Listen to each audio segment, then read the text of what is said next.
Hello, everyone. Today I'm going to speak about our diet. A lot of people speak about famine. The famine is coming. People ask me, all the followers ask me about famine, about what we're going to eat in future, taking into account the the tendencies, the social tendencies that we have at the moment, pollution and stuff like that. So again, it seems like in this world, even though we're trying to say that we're living in a free world, there's actually no freedom because there's direct bondage and codependence on the food supply, on the accreditation or approval from certain institutions. For example, if I'm not a certified doctor, I cannot speak about or advise anyone about food and diet. Yet we've forgotten that, for instance, all the sciences were born through observation and personal experience and sharing of that experience. How do you think we've collected this amount of information? If we look at any science from ancient times, it has become a science recently only because it has been approved or standardized or put in a certain framework. So obviously this is not a medical advice because there's no paper to show. But at the same time, if someone healed themselves, if someone improved their health, they must have experience. They must have experience which beats all the other experiences of those people who might have titles and certificates, yet remain sick, imbalanced, and suffer certain disorders. Well, this is just an opinion. Now, about famine, about the food. Well, it is true that our food is getting sort of declining in quality, and we haven't noticed. We're afraid now when we're in 2000s, but we haven't noticed how for the past 120 years or more, I would say even more than 200 years, our food has been gradually losing its value and essence, and it's been depleting, much like we have been losing our essence and have been plunging into self-forgetfulness.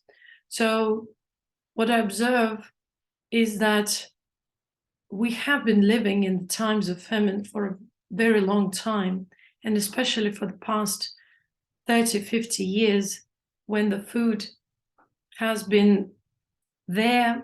When you enter your supermarkets, you see a huge variety of substances and foods which are in their actuality not fit for human consumption. They are appearing pleasant, maybe even attractive, addictive to some degree. They have some sort of appearance, but they lack substance. There's no substance in these foods. There's no substance in these items.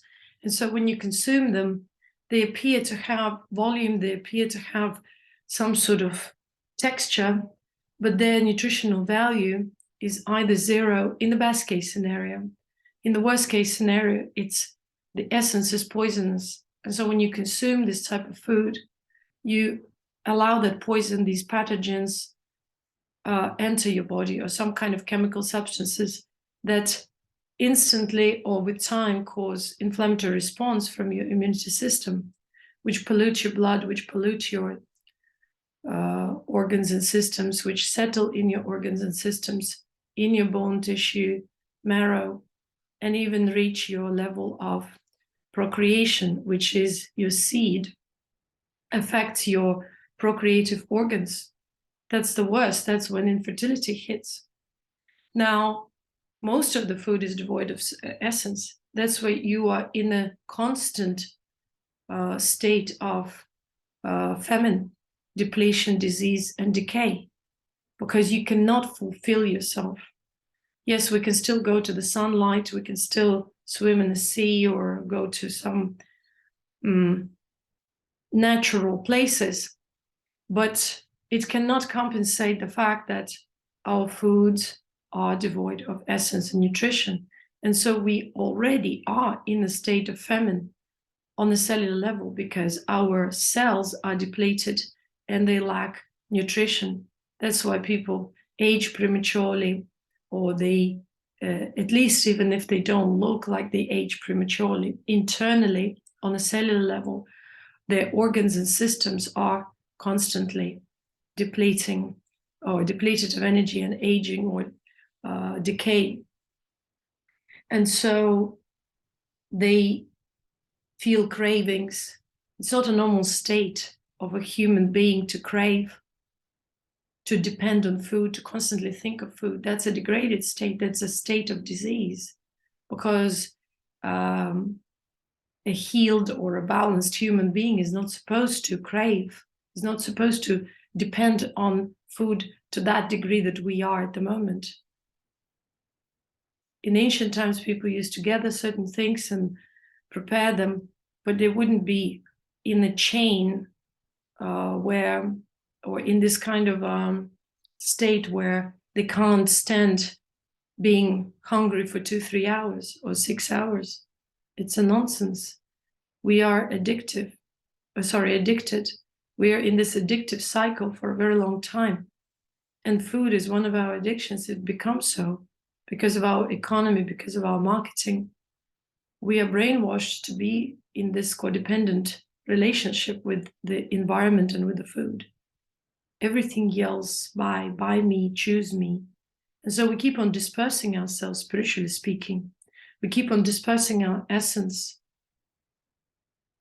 through or in the projected reality, through our senses, through the choice of activity and food. Now, we are depleted on the cellular level. Our plants at this point are even more depleted. For example, some 10, 20 years, you could eat the same plant, say spinach or arugula or some other herb, and it would be more potent than it is now. And this decline in nutrients is going on. It's because the soils are depleted, because everything is polluted and poisonous or poisoned. The air is poisoned, the water is poisoned, and thus the plants too. So when we consume this fruit and vegetables, we expect one result, but the result is either less or not at all there. Yes, it's true, originally fruit and vegetables and plants are supposed to give you some nutrients and especially minerals, because without minerals you decay faster.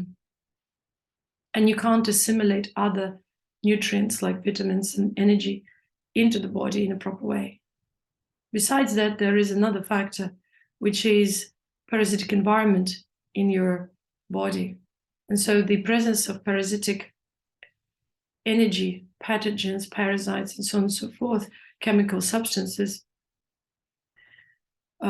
creates an impossibility for you to ever be really balanced and healthy.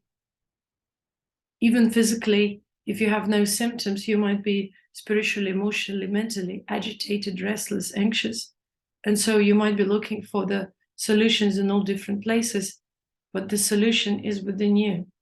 Get rid of parasites and parasitic energy, yet which was going to take years, sometimes months or years, because you've been polluting yourself for years. So what do you expect now? So it's very important to be really clear and realistic about the environment you live in. And so if they expect some kind of a judgment day to arrive, or famine to arrive, or something, or war to arrive, they are already there. They've been for a long time. They never stop being here. The fact that if in your current present location or environment you don't face certain things, it doesn't mean they aren't there in the world. And so if you have access to really natural habitat like forests, like you have your own garden, nurture those fruit and vegetables and consider that as happiness, because at least you have access to some form of food which is cleaner than the rest of the population has. So be grateful. Now, when you go to shops, be very clear about the fact that you are actually, there's nothing to eat, there's nothing to choose from.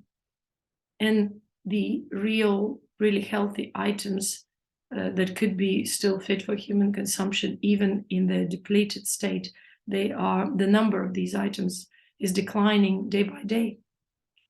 So we have arrived here.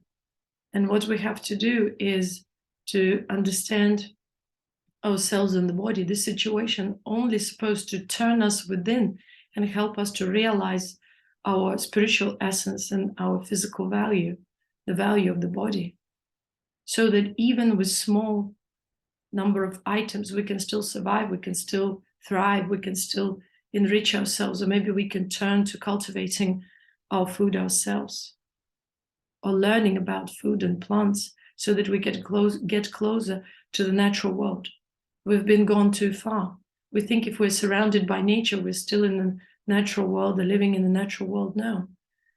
We've been for a long time disconnected from the natural world. We're living in a man-made reality, which is artificially created, and we are feeding it from within.